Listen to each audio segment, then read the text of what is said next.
Welcome to Reparenting Daily, your free daily guide for inner child healing and repairing the relationship with yourself. This podcast helps you establish a consistent reparenting routine and is divided into 3 sections. The first is the daily reading, the second is a discussion of the reading, followed by suggested journal prompts, and the last section is peaceful binaural beats meditation for closing. Good morning, good afternoon, and good evening from whenever and wherever you're joining us. I'm so glad that you could join us on this journey of self-expansion. If this is your first time here, welcome. As a celebration of passing episode 700, I've opened a free membership tier for the Patreon community so you can access additional resources and join the weekly Zoom calls for free. I know there's a lot going on in the world right now and that so many people are really struggling. My hope here is to still encourage others to continue the work on reparenting and to offer a free community where people can come together and do that. I'd also like to thank all of you who've been along on the journey so far. Just as a reminder, this is a free podcast, but you can support the project by purchasing the Reparenting Daily Journal, where you can follow us along all year. This 333-page journal gives you extra insight and resources for each week, and also provides space for you to keep your notes. Another way to support the podcast is to purchase the Fairy Tales for Reparenting series, volumes 1 through 3. This collection organizes famous and obscure fairy tales from around the world into the 3 phases of the hero's journey. While you might think that fairy tales are for kids, I'd like to challenge you. These stories contain profound truths and lessons carried down over millennia that we can use in our reparenting journey. It's a fun way to reconnect with your inner child. Each volume comprises 10 fairy tales. They include an analysis section to help you dive deeper into the message, as well as journal prompts and space to reflect on the story's meaning in your life. Lastly, you can also support the project by taking a paid Patreon subscription, by purchasing the books on the website, or by donating via Buy Me a Coffee. You can find all this information on the Support Us section of the website. So now, with these announcements out of the way, let's dive into today's practice. Today, we're listening to a portion of a lecture entitled Grow Strong with Right Discipline by Vernon Howard. Just as a reminder, we're in April, and the theme for this month is Developing Structure and Discipline. We're in week 3, and the theme for this week is Developing Discipline. Now, I've selected this talk. Again, we will only listen to a portion. I encourage you to click on the link in the show notes to listen to its entirety. It's very different than what we've been listening to the past few days. Instead, he's showing us the origins of our self-separation, getting caught in false definitions of ourselves. I am happy, I am sad. Those are experiences that we're having, but they're not the definition of us. And he explains how our incorrect alignment with these definitions destroys or damages our ability to remain disciplined, or at least to the correct things. And so for today, I'd like to encourage you to listen to this lecture and the remainder of it if you have some time. It's about an hour and a half in total, I think, or maybe a little bit less. And take some time to reflect on your connection to yourself and how that has impacted your ability to remain disciplined.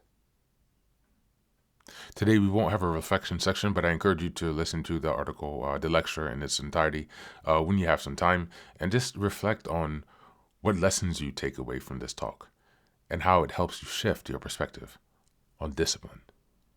So now, without further ado, here's Vernon Howard. Anyone who tries to tell you different is your enemy. You know that we don't even see the simplest of things. Look at this simple fact. Not a theory, not a religious paragraph in a book, but a very simple fact that the enemy always is in my own mind. Now, you've heard that before, you've read it in a book. Then how come you have exterior enemies? How come there are people who can thwart you? How come there are people who can make you uncomfortable, people who are taking things away from you?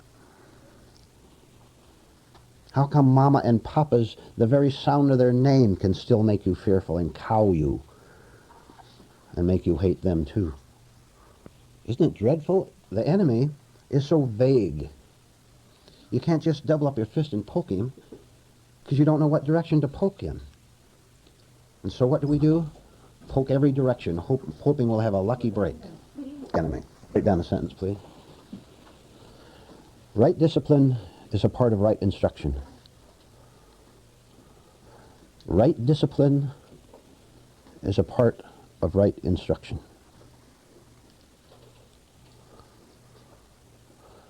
Take the word discipline and let's see where it takes us.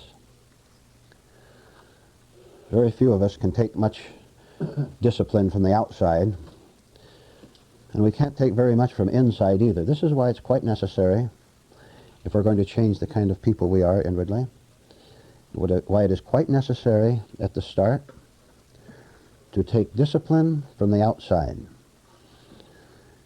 So you hear discipline of any kind. I'm talking about not just instruction itself, but the sharpness that goes with it sometimes, the reprimand, the giving you work exercises, giving you orders to do this or to don't do that. When you are given these, it is your duty as part of your inner work to look at every order, every discipline you're given, and try to see whether it conforms to what is right in you.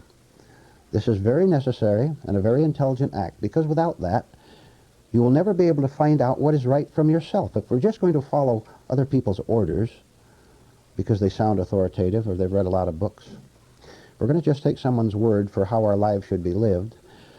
We're going to live in the same swamp that they live in, and both of us lying to each other and calling it a nice, pleasant little meadow. You're never asked to swallow discipline whole. You're asked to use your basic intelligence to see what it's all about. You add the other ingredients to the discipline that is given to you, such as a certain amount of humility, such as a certain amount of weariness with your life as it is, and you'll be able to see that you're not submitting yourself to another ego power such as yours is inside, but submitting yourself to something that is right, that can get rid of this ego domination that we have and get rid of the pain that goes with it. So discipline is absolutely necessary. Now, ever since we've had these classes, all of you, to one degree or another, have been given disciplines of various kinds. Very, very simple ones to start with. You're told to arrive on time. You're told to attend every meeting that it's at all possible for you to do. You're told to pay attention throughout the meeting and not let your attention be distracted by someone who comes in the door late, or by your own wandering thoughts, or by wondering about something at home. You're all given these very basic elementary disciplines. If you can follow the lower ones, you will then qualify yourselves for taking the higher ones, the far more difficult ones, where you don't want to listen or follow them at all. Right in this class,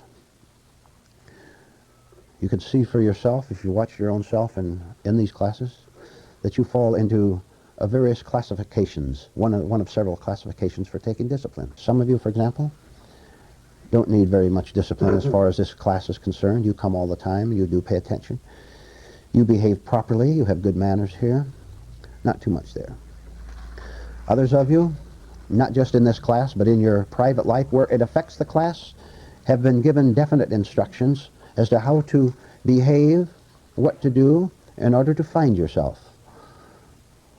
And what a crashing blow this has been to some of you. You find that you can't obey at all.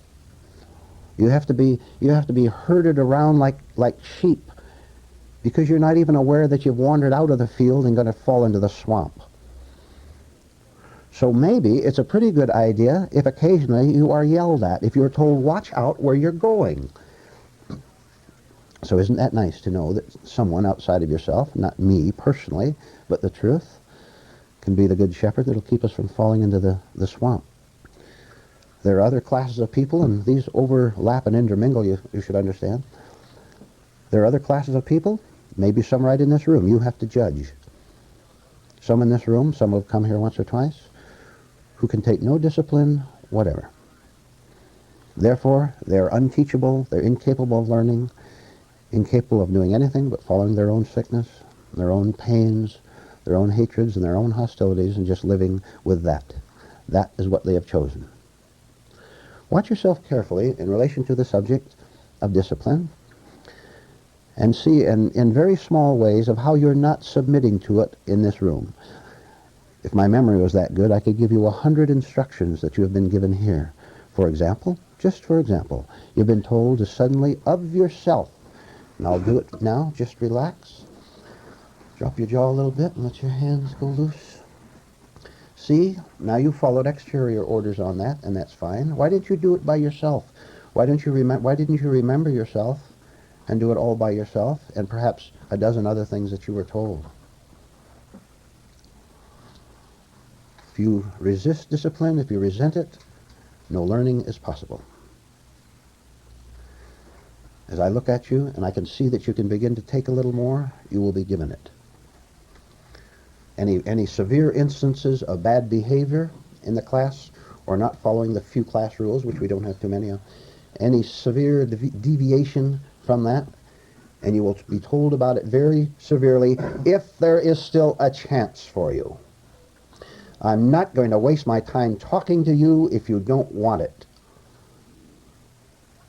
This includes every one of you here. Places where you don't want to hear, where you're incapable of hearing, I don't say a word. There's still hope for you if you're reprimanded when I let you go. I'm speaking personally now. If and when I let you go, there's no hope for you. You'll just have to wander until you want to come back and put yourself under the proper discipline of truth. Now, where can you give yourself right orders and make yourself obey them?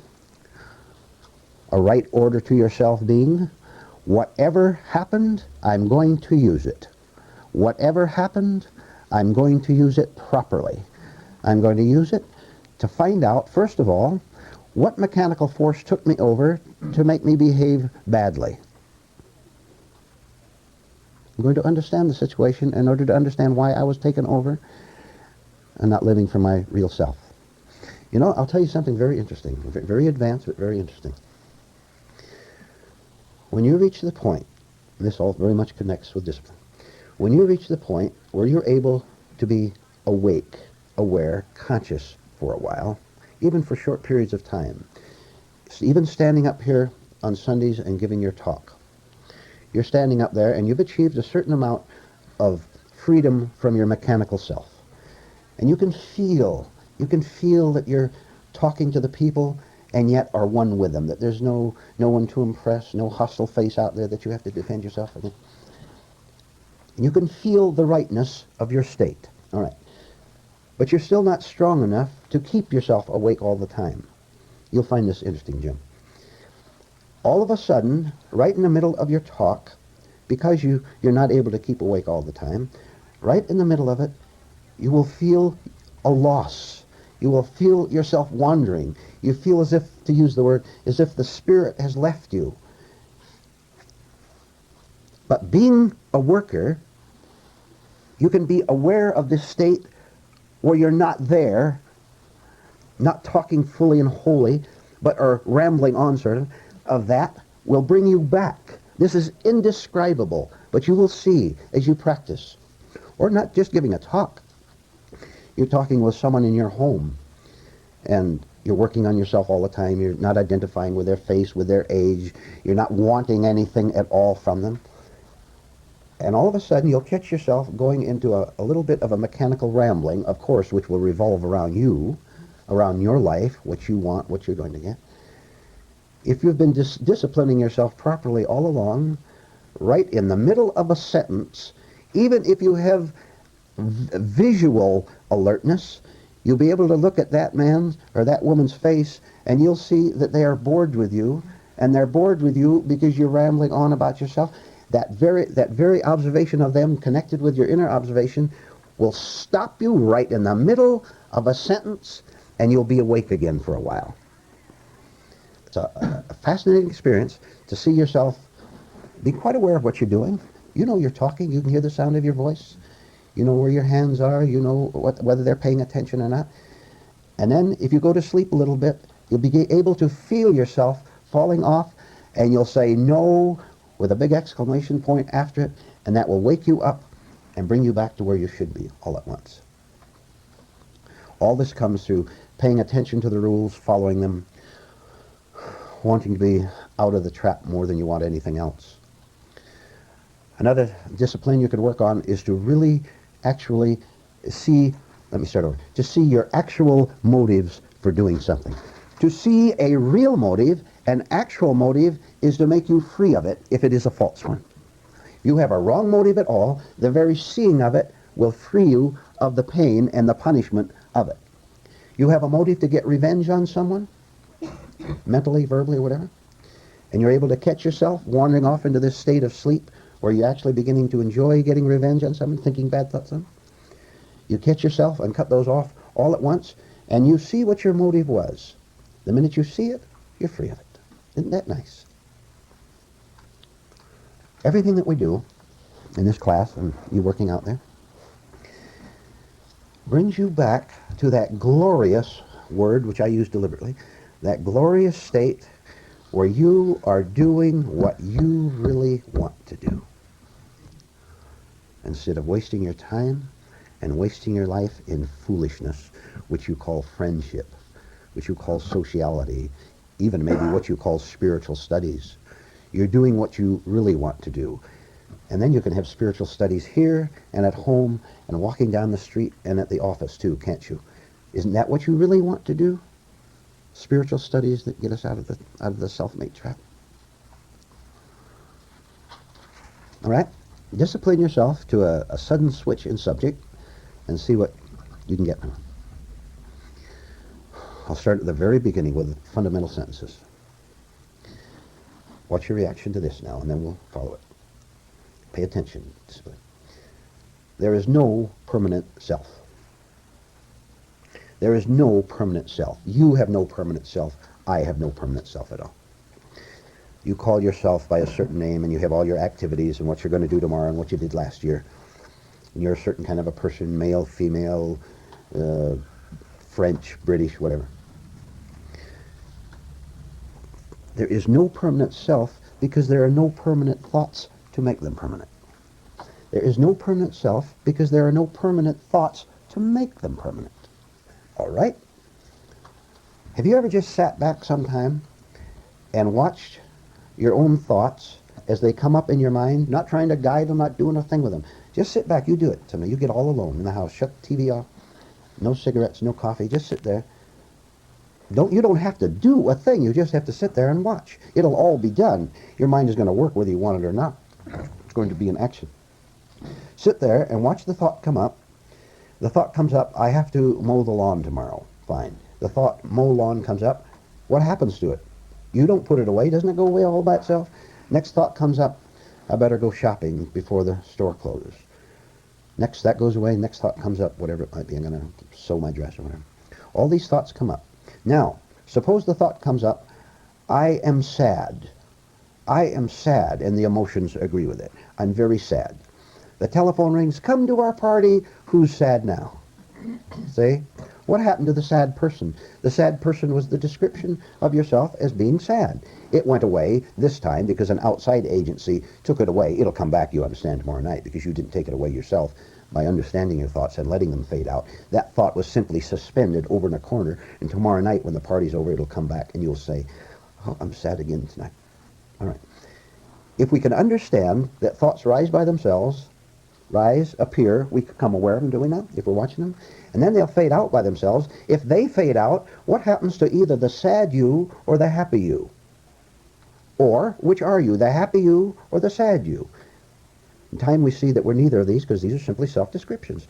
I am sad, and we always add it, make it worse. I am sad because I didn't get the raise or whatever the phony reason is for. That's because we still think there's someone there who would be happy if he got the raise, which is false, of course. Do you see the main point? Because thoughts rise and pass away and give us the idea of someone there. If I could watch myself, so to speak, rise and then pass away, I'd begin to get the idea that there's no permanent self there at all. How nice. How nice. I don't have to strive at all, do I? I don't have to get a thing, do I? Except on the physical level. Do I have to be sad anymore? Do I have to go around trying to find someone who'll make me happy? Or some excitement that'll make me pleased for a little while? I'm free. That's it. What more is there to say? I've seen through the illusion. I've seen through the illusion I had all my life. Then I must keep me going by keeping I thoughts going all day long and all night long, which drive me crazy. Now I see how to stop driving myself crazy. which is simply to cease to believe in the pseudo-self, the invented self. Cease to believe in it, and I can cease to believe it when I see that when I let go of the thoughts, it goes away, I supposedly go away with it. Deeper than that, when the thought rises, I can say, I consciously, of course I have to get shopping before the store closes, or there won't be enough food and I'll get hungry. This little present person who presently inhabits a human body had better get to the store, otherwise the physical body will get hungry. So I go, that action arises out of that right action. I have to mow the lawn, it gets too long. Keep it neat, no problem there. If I don't connect myself with my thoughts, can I ever be anxious over anything? Can I then see quite personally and experimentally what it means to take no thought for tomorrow? Take no thought for tomorrow. Then you know what happens? There's no me in the world at all. No enemies out there at all. I'm one with the whole world. Not poetically, but as a fact. Untouchable. And all my energy is used quite naturally to do daily things, to do anything I want to do. As long as there's no I there, can I hurt myself or hurt you? All right. I now give you an assignment. Very simple. You get all alone by yourself as soon as possible. Tomorrow maybe sometime. All alone. Nothing on. Close the windows. Keep the noise out. And you will do nothing but just sit there quietly and watch what thoughts go through your mind. See for yourself how it comes up. Recognize it. Refrigerator. Why did refrigerator come up? Because maybe out of the corner of your eye you thought, fine, refrigerator, so what? Then refrigerator fades. Then you think of letter. You got a letter today and it had a little emotion to it. The letter comes up. Just continue to sit there. Don't do anything, but sit there. Pretty soon the letter fades out of your mind. Out of this very fundamental self-work, you can begin to see I thoughts, which is what we're really after. I'm so sad because. I'm so glad because. Both are equal. To be glad is to be sad when it's a thought. Because it's going to come to an end. Because you can't attach events to your I and say this will fulfill me. Because they're both in time. The party can't make me happy. There's no one there to be made happy by any event that lives in time. The party's going to be over. My real nature is happy only with eternity.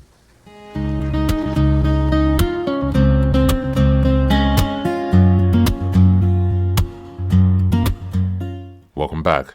Now, this is the third and final section of the daily podcast. This is your silent meditation. Please find a place where you can be comfortable and undisturbed, where you can relax and spend some time with yourself for the next 10 minutes. You can choose to be sitting, standing, lying down, or in whatever position makes you most comfortable today. Just take some time to listen to yourself. Next, be sure that you're taking time to be with your breath and to connect more fully with your body. Don't be disturbed or overwhelmed by your thoughts. Simply allow them to pass. Just observe them. Do not engage with your thoughts. Only be mindful of them passing, as if they are leaves drifting down top river. Use this time to connect with yourself.